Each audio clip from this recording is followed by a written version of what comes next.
Jonnelle, thank you so much for making time to chat with us about the Fed.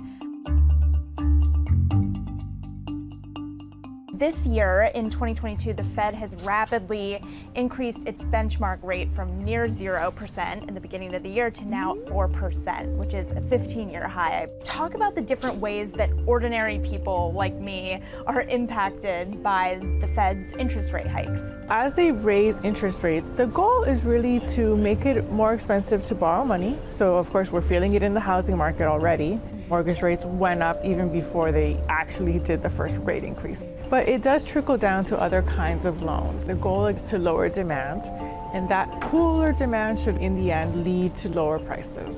The Fed spends so much time sort of looking at economic forecasts to suss out whether or not they're making the right calls. Do those indicators actually give them a good picture of how our economy is doing? We know that the Fed relies a lot on its forecasts because of the pandemic and the unusual circumstances that we're in.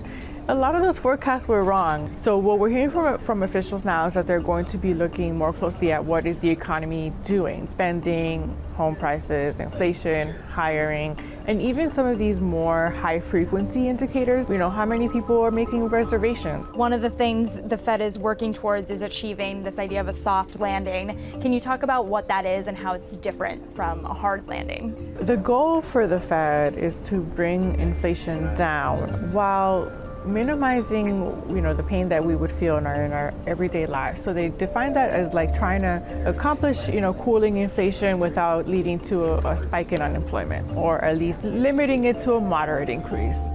As we head into 2023, what do we know about what the Fed's terminal rate could look like? Just how high are these interest rates supposed to get? Fed officials are saying that it's really uncertain at the moment and that it will depend on what happens with inflation. If inflation starts to come down more quickly, then rates don't have to go as high. If it takes a while, then they have to go higher. Right now, the market thinks that rates will peak at around 5% next year. Some people think it'll be a little bit higher than that. But we'll see. Only time will tell, and it'll depend on inflation and how much shift we see in the economy.